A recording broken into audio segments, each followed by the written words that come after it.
मेरा नाम शिल्पा है। मेरी शादी एक ऐसे गांव में हुई थी जहां पर एक अनोखा ही हादसा हो रहा था।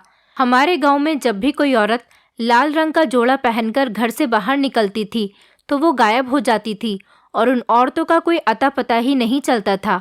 आखिर लाल रंग के कपड़े पहनने से ऐसा क्या होता था कि औरतें गायब ही हो जाती थीं, और अगर गायब हो जाती थीं तो उनका पता क्यों नहीं चल पाता था कि आखिर वो कहाँ गईं और कहाँ नहीं। इसी बात का पता लगाने के लिए एक दिन मैं लाल रंग के कपड़े पहनकर घर से बाहर निकल गई। उसके बाद मेरे साथ जो हुआ उसने मेरे होश उड़ा दिए, क्योंकि मैं एक बहुत अमीर बाप की बेटी थी।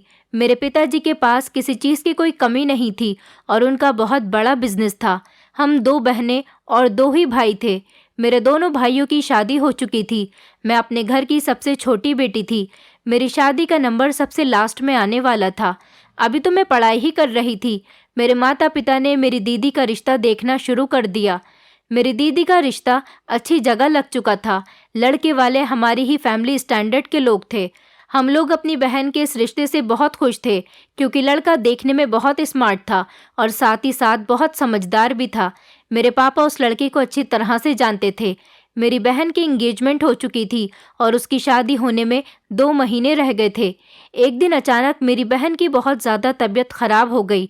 हम सब फैमिली वाले बहुत डर गए थे। मेरे पापा ने मेरी बहन को अस्पताल में एडमिट करवाया और उनका ट्रीटमेंट शुरू किया गया। पता चला कि अचानक ही मेरी दीदी का ब्लड प्रेशर हाई हो गया, जिसकी वजह से उनके दिमाग की नस फट गई। अब जाहिर सी बात है कि जिस इंसान के दिमाग की नस फट जाती है वो इंसान ज़िंदगी और मौत के बीच में अटक कर रह जाता है। हम लोग भगवान से अपनी दीदी की ज़िंदगी की बहुत ज़्यादा प्रार्थना कर रहे थे, लेकिन शायद हमारी प्रार्थनाओं में कोई कमी रह गई थी। मेरी दीदी नहीं बच सकी।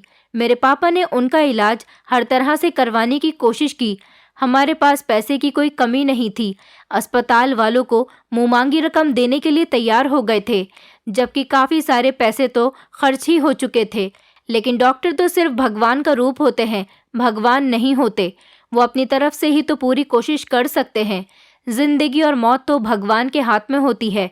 मेरी दीदी नहीं बच सकी और वो इस दुनिया को छोड़कर चली गई।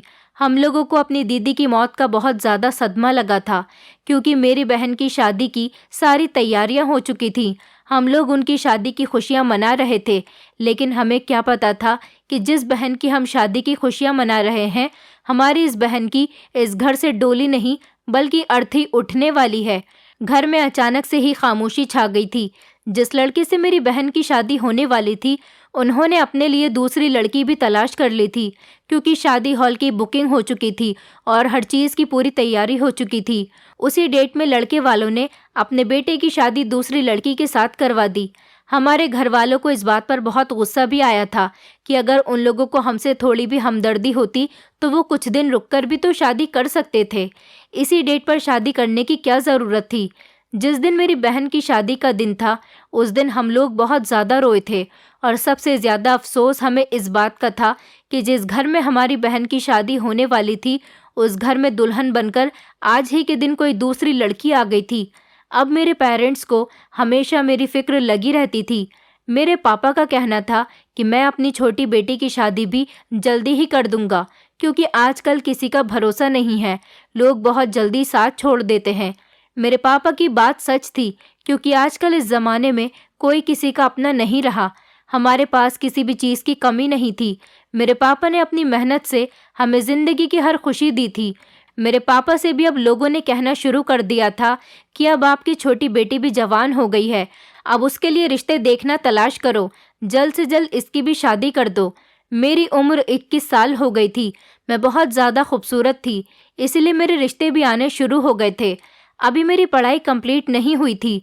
जब भी कोई घर पर आता या फिर जब किसी का फ़ोन आता तो बस मेरे ही रिश्ते के बारे में बातें होती थी। लेकिन मैं हमेशा से ही शादी के खिलाफ थी और मेरा तो यही कहना था कि मैं शादी नहीं करूँगी, अपने मम्मी पापा को छोड़कर कहीं नहीं जाऊँगी। मैं सारी उम्र अपनी फैमिली के साथ ही रहूँगी और अपने मम्मी पापा की सेवा करूँगी। लेकिन हाँ, अगर फिर भी शादी हो जाती है तो मेरी शादी करीब में ही होनी चाहिए, क्योंकि मैं अपने माता पिता से दूर नहीं जाना चाहती। अगर करीब में मेरी शादी हो जाएगी तो मैं अपने माता पिता को जल्द से जल्द देख लिया करूँगी। लेकिन मेरे पेरेंट्स इस बात के बहुत खिलाफ थे। उनका कहना था कि बेटियों का भाग्य जिस घर में लिखा होता है उन्हें विदा होकर वहीं जाना पड़ता है। हम कितनी ही देखभाल करके रिश्ता क्यों न ढूंढ लें, लेकिन जैसा भगवान चाहे हमेशा वैसा ही होता है। अगर भगवान ने जोड़ी 7 समंदर पार बनाई है तो हम भी इसमें कुछ नहीं कर सकते। ये तो दुनिया का दस्तूर है कि हर लड़की को विदा होकर अपनी ससुराल जाना पड़ता है। अब चाहे उसकी ससुराल पास की हो या फिर दूर की हो। मुझे हमेशा अपनी दीदी की बहुत याद आती थी। अगर ऐसे मौके पर वो मेरे साथ होती तो मेरे पेरेंट्स से मेरे लिए झगड़ लेती, क्योंकि हम दोनों बहनें यही कहते थे कि हम दोनों बहनें शादी के बाद मिलकर अपने मायके आया करेंगे। फिलहाल मेरी किसी भी जिद को मेरे मम्मी पापा ने नहीं चलने दिया और बस मुझे शादी के लिए राज़ी कर लिया। उन्होंने मेरे लिए एक अच्छा सा रिश्ता तलाश कर लिया था। ये लड़का शहर में नौकरी करता था और बहुत ज़्यादा पढ़ा लिखा था, लेकिन उसकी फैमिली गांव में रहती थी। मैं गांव में शादी करने के बिल्कुल ही खिलाफ थी, क्योंकि गांव वालों का स्टैंडर्ड शहर के लोगों से बहुत अलग होता है। लेकिन जिस लड़के से मेरी शादी होने वाली थी उसके पिता मेरे पापा के बहुत पुराने दोस्त रह चुके थे। बस अपने पापा की बात की खातिर मुझे इस शादी के लिए राज़ी होना पड़ा। लड़का बहुत अच्छा था और बहुत अमीर फैमिली से था। सुना था कि लड़के के पिता गांव के मुखिया हैं और गांव में उनकी बहुत सारी ज़मीनें पड़ी हुई हैं।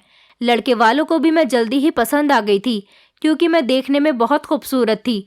मेरे ससुराल में सास ससुर के अलावा कोई भी नहीं था और पति तो शहर में नौकरी करता था। बचपन से ही मैंने अपने शरीर की बहुत देखभाल की थी और मैं हमेशा खुद को फिट रखने की कोशिश करती थी। मैं हमेशा अपनी डाइट का पूरा ध्यान रखती थी। मेरी खूबसूरती देखकर लड़के की माँ भी फिदा हो गई थी। उनका कहना था कि हम इसी लड़की को अपने घर की बहू बनाएंगे। मुझे लड़के की फ़ोटो दिखा दी गई थी और लड़के से मेरी बात भी करवा दी गई थी। उसका नाम रोहित था। रोहित ने मुझसे काफ़ी देर तक वीडियो कॉल पर बात की थी। उससे बात करने के बाद लग ही नहीं रहा था कि उसकी पैदाइश गांव की है। उसने शहर से ही पढ़ाई कंप्लीट की थी और शहर में ही अपना बिजनेस स्टार्ट कर लिया था, इसलिए वो गांव का कम और शहर का ज़्यादा लगता था। उसका नेचर बहुत अच्छा था। उससे बात करने के बाद मुझे थोड़ी बेफिक्री हुई थी कि लड़का अच्छा है और समझदार भी है, इसीलिए इस रिश्ते से इनकार करने की मेरे पास कोई ख़ास वजह नहीं थी। लेकिन मैं ये सोच सोच कर परेशान थी कि मैं अपनी ससुराल वालों को कैसे मैनेज कर पाऊंगी, क्योंकि मैं तो इस शहर में पली बड़ी थी, इसीलिए मेरे अंदर सारी क्वालिटीज़ शहर वाली ही थीं। सुना था कि गांव के लोग अपने घर की बहू बेटियों को ज़्यादा घर से बाहर नहीं निकलने देते और ना ही उन्हें ज़्यादा पढ़ने दिया जाता है। लेकिन मेरे पापा ने बताया था कि जिस घर में तुम्हारी शादी होने वाली है वो लोग ऐसे बिल्कुल भी नहीं हैं। वो बहुत खुले मिजाज के लोग हैं, अपने घर की बहू बेटियों को हमेशा फ्रीडम देते हैं। बस इसी वजह से मैं थोड़ी घबरा रही थी, लेकिन पापा ने जब मुझे तसल्ली दी तो मेरा दिल रिलैक्स हो गया था। मम्मी ने बताया था कि तुम्हारी ससुराल में बहुत सारे नौकर लगे हुए हैं, लेकिन फिर भी तुम्हें अपने ससुराल वालों का दिल जीत कर रखना है। मेरे दिल को ये जानकर थोड़ी तसल्ली हुई थी कि मेरे ससुराल वाले बहुत अंडरस्टैंडिंग वाले लोग हैं। वो लोग आजकल की नई सोच रखते हैं, पुरानी सोच से बहुत अलग हैं। मैंने सोचा चलो अच्छा है, जैसे मेरे मम्मी पापा कह रहे हैं वो लोग अगर ऐसे ही हुए तो मैं उन लोगों के साथ जल्दी ही एडजस्ट हो जाऊंगी। वैसे भी मेरा पति तो मुझे छोड़कर शहर ही जाने वाला था। सुना था कि मेरा पति अपनी कार से हर 2-3 दिन के बाद अपने घर पर आ जाता था। वो अपने माता पिता का इकलौता और लाडला बेटा था। मेरा रिश्ता पक्का हो गया था और मेरी शादी की डेट भी फिक्स हो गई थी। एंगेजमेंट करने के लिए मेरे ससुर ने इनकार कर दिया था। उनका कहना था कि हम लोग डायरेक्ट शादी करेंगे।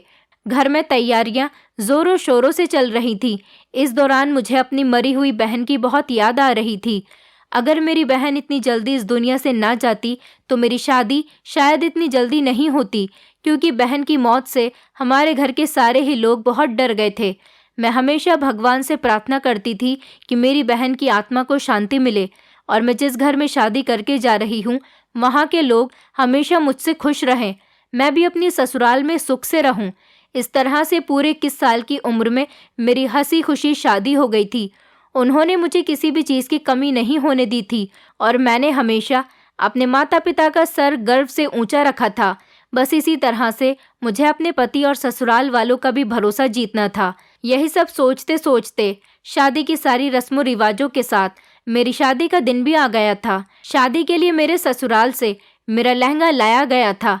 लहंगा तो बहुत खूबसूरत था, लेकिन मुझे रेड कलर बहुत पसंद था, क्योंकि नॉर्मली दुल्हनों के लहंगे तो रेड ही होते हैं, लेकिन मेरा तो ब्लू कलर का आया था। लहंगा अच्छा था, पर मेरी बचपन से ही ख्वाहिश रही थी कि मेरी शादी का जोड़ा लाल रंग का हो। पर कोई बात नहीं, अब मैं अपने ससुराल वालों से तो ये बात नहीं कह सकती थी।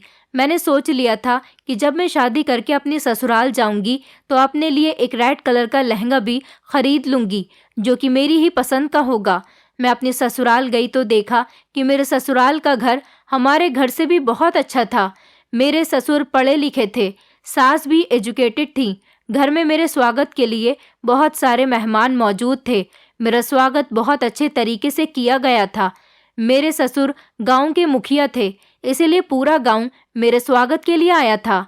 ये कोई ज़्यादा बड़ा गांव नहीं था, लेकिन ये गांव देखने में बिल्कुल भी गांव नहीं लग रहा था, क्योंकि जब मैं कार से यहाँ पर आई थी तो मैं बाहर का नज़ारा देख रही थी।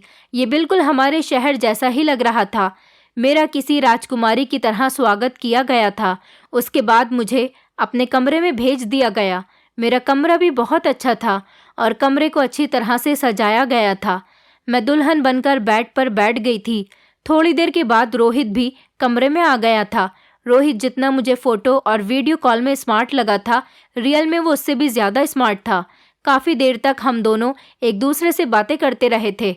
रोहित ने मुझे गिफ्ट में डायमंड का एक सेट दिया था।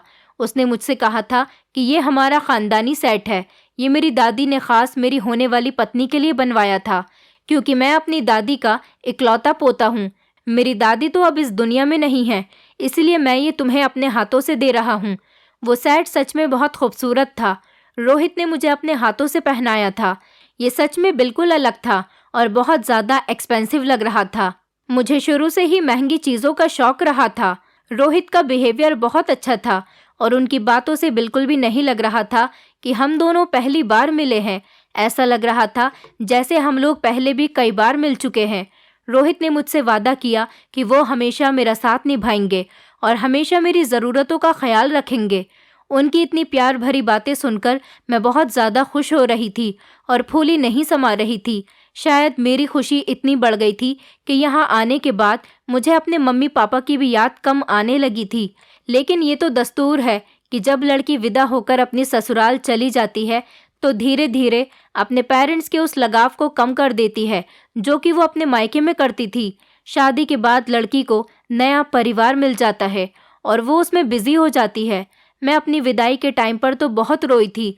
अपने पेरेंट्स से जुदा होने के साथ साथ मुझे अपनी मरी हुई बहन की बहुत याद आ रही थी। मेरे दोनों भाइयों ने भी हमेशा मेरा बहुत ख्याल रखा था और भाभियाँ भी बहुत अच्छी थी। विदाई के टाइम पर मेरे दोनों भाइयों ने कहा था कि जब भी तुम्हारा हमसे मिलने का मन करे तो हम लोगों से फ़ौरन मिलने के लिए आ जाना। तभी मेरी सास मेरे करीब आई और मेरे सर पर हाथ रखकर कहने लगी कि रो मत बेटी, मैं तुम्हारी माँ बनकर ही रहूँगी। तुम्हें हमारे घर में अपने माता पिता की याद तक नहीं आएगी। हम लोग तुम्हें बहुत खुश रखेंगे। तुम्हें कभी भी किसी चीज़ की कमी नहीं होने देंगे। जब कभी भी तुम्हारा अपने माँ बाप से मिलने का मन करे तो हमेशा मुझे बताकर अपने माता पिता से मिलने के लिए आ जाना।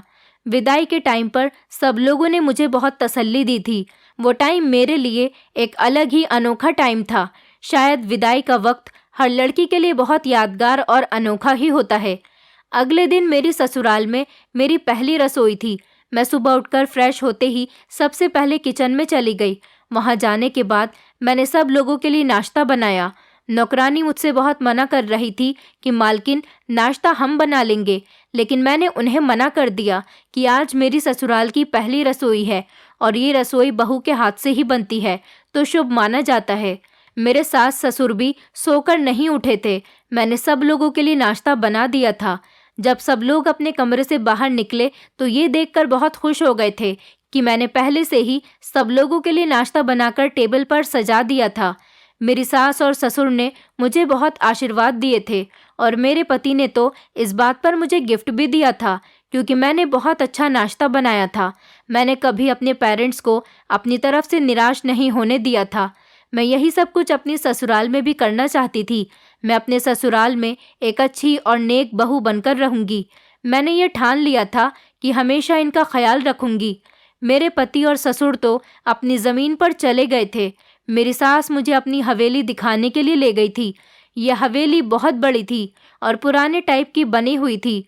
हमारा घर तो नए ज़माने के हिसाब से बना हुआ था, लेकिन इस पुरानी हवेली को देखकर मुझे बहुत खुशी हुई थी, क्योंकि मैं एंटीक और पुरानी चीज़ों की पहले से ही बहुत शौकीन थी।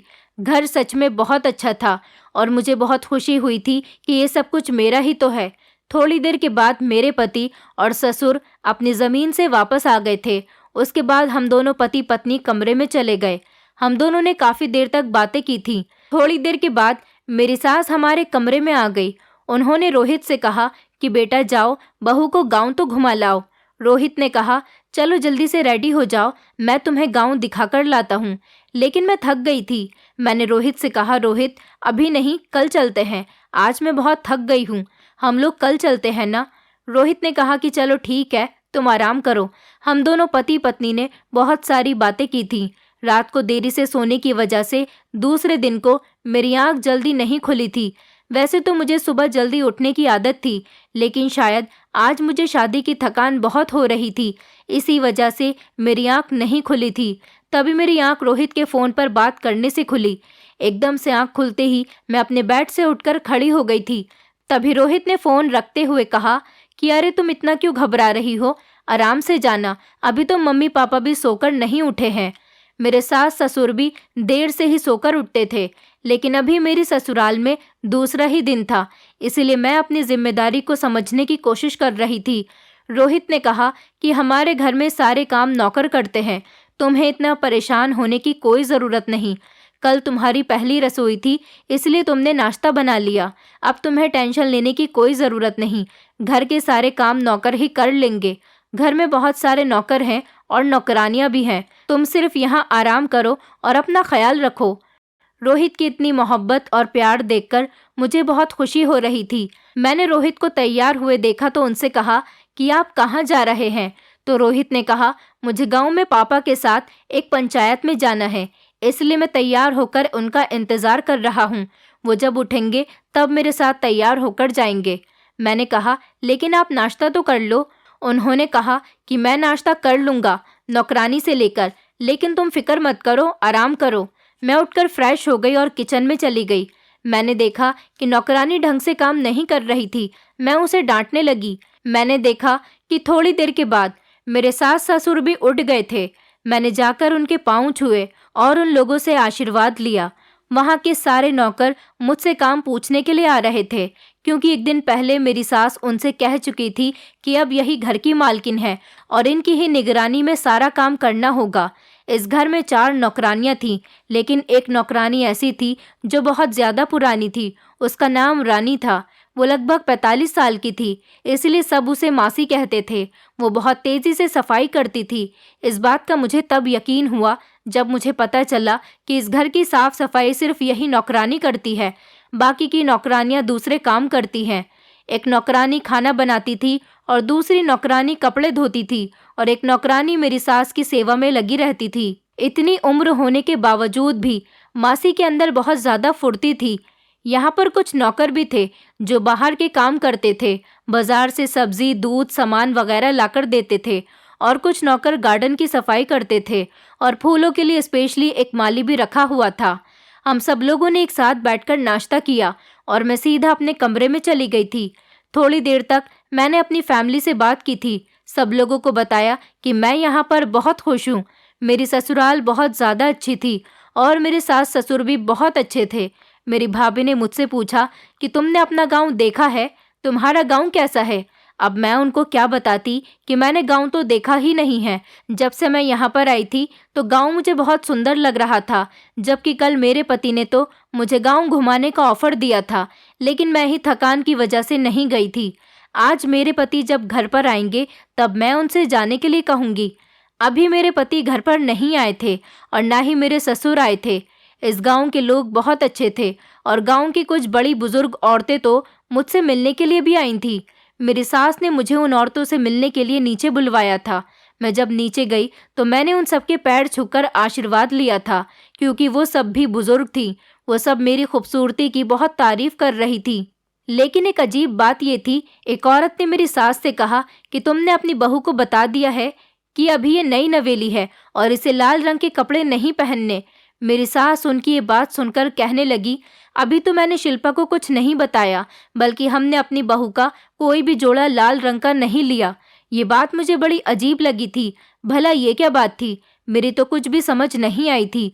वो औरतें काफ़ी देर बातें करने के बाद हमारे घर से चली गई थी। मेरे पति भी घर आ गए थे।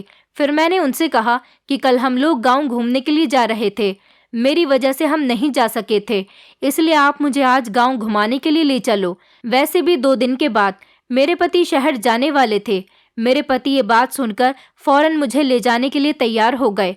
उन्होंने कहा कि तुम तैयार हो जाओ, मैं भी फ्रेश हो जाता हूँ, बाहर बहुत गर्मी है। मैं अपने कमरे में चली गई थी और जाकर अच्छे से तैयार हो गई थी। जब मैं अपने पति के साथ गांव घूमने के लिए गई तो गांव के सारे ही लोग मुझे देखकर बहुत खुश हुए थे और सब कह रहे थे कि देखो तो मुखिया जी के बेटे की पत्नी कितनी सुंदर है, कितना भाग्यशाली है इनका बेटा, जिसे इतनी सुंदर और संस्कारी पत्नी मिली है। गांव सच में बहुत खूबसूरत था। मेरे पति मुझे कार में बैठाकर शहर भी ले गए थे। उन्होंने मुझे मॉल में ले जाकर शॉपिंग करवाई। मैंने सोचा था कि मैं अपने लिए रेड कलर का लहंगा ले लेती हूँ। मैं लहंगा लेकर घर आ गई थी। मैंने और भी बहुत सारी शॉपिंग की थी। कुछ गिफ्ट्स अपनी सास के लिए भी लिए थे। हमें घर आने में रात हो गई थी और हमने शहर के ही रेस्टोरेंट में खाना भी खा लिया था। हम लोग कार से गए थे, इसीलिए रात को हमें आने में कोई दिक्कत नहीं हुई थी। मैं जब घर वापस आई तो मैंने अपनी सास के गिफ्ट्स उनको दे दिए थे। वो मेरी शॉपिंग को देखकर बहुत खुश हुई थी। फिर मैंने लहंगे वाला बैग भी खोलकर अपनी सास को दिखा दिया। मेरा रेड कलर का लहंगा देखते ही मेरे सास के चेहरे का रंग उड़ गया था। मुझे लगा कि शायद उनको मेरा ये लहंगा पसंद नहीं आया, तभी वो इतनी खामोश हो गईं।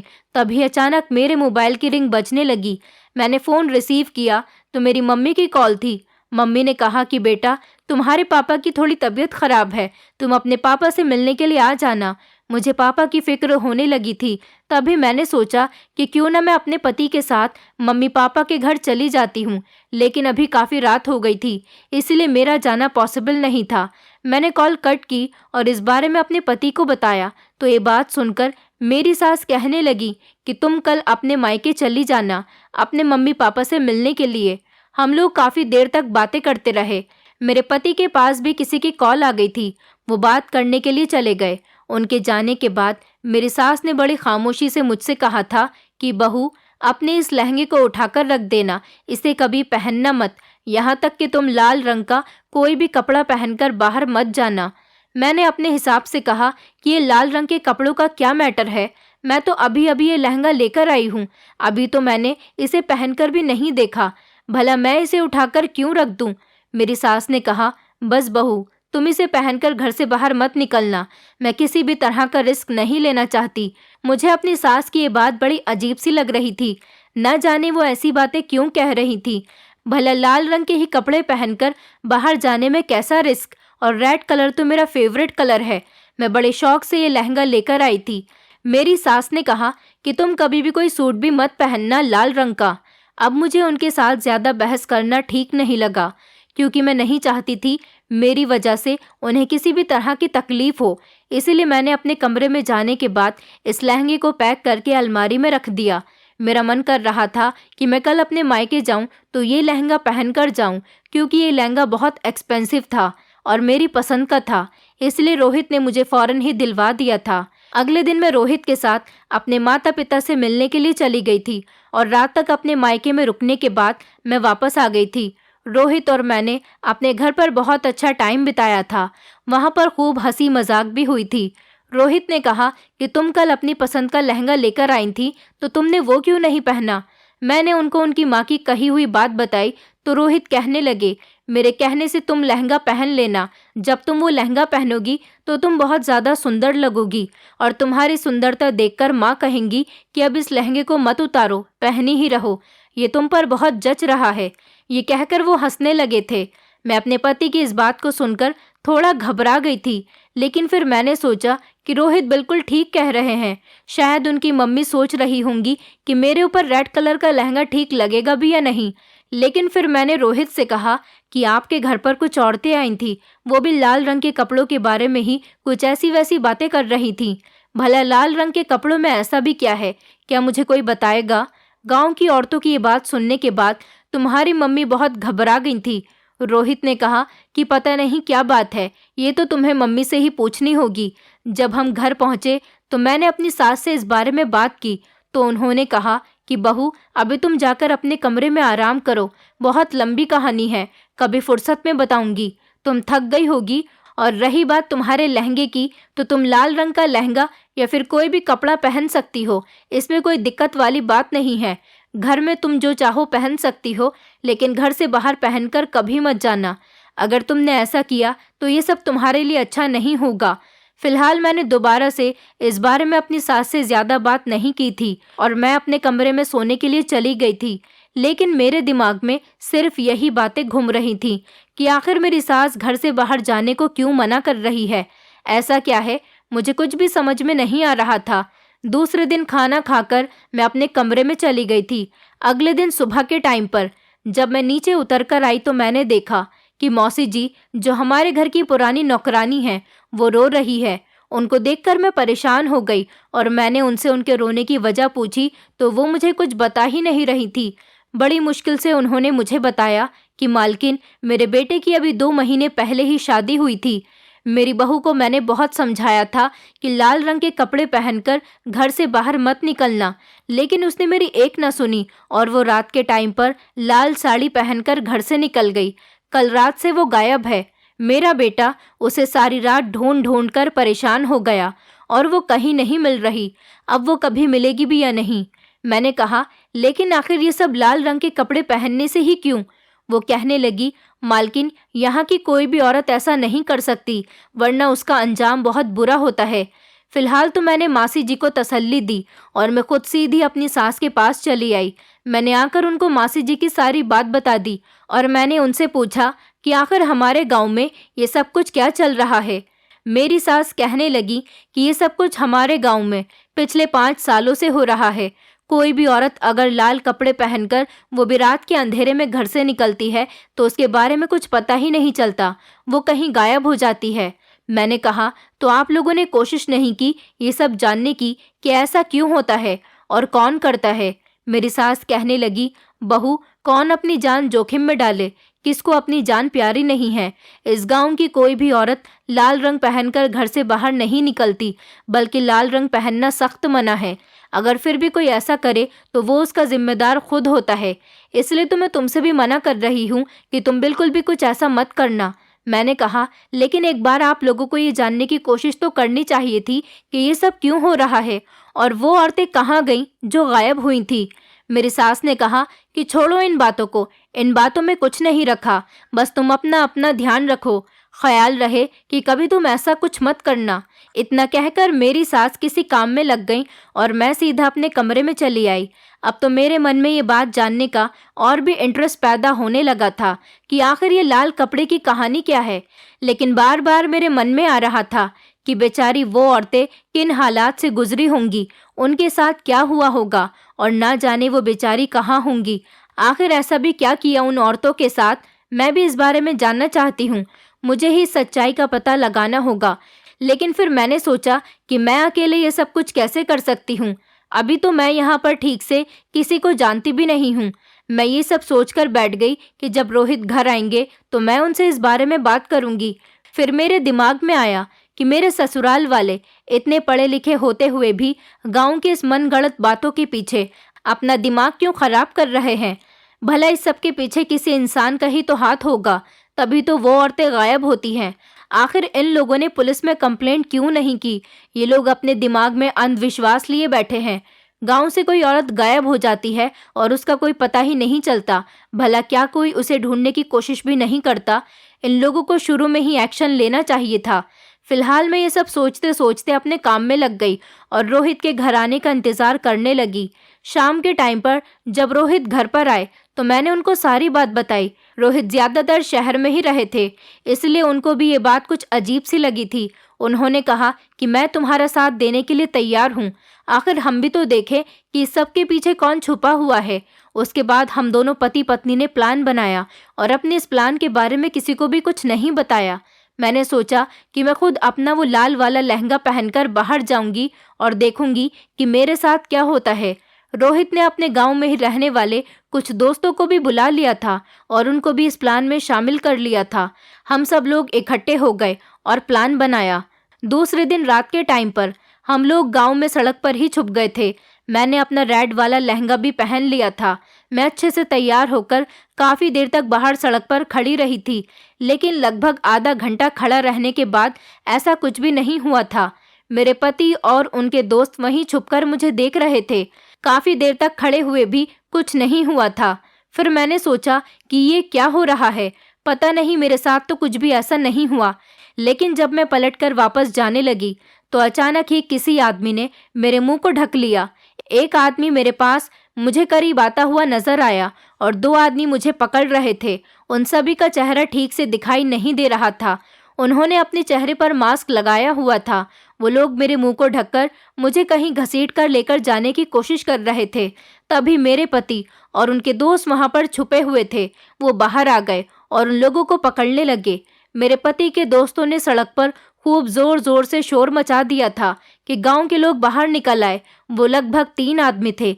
मेरे पति के दोस्तों ने उन दोनों आदमियों को पकड़ लिया था और एक आदमी को मेरे पति ने पकड़ रखा था।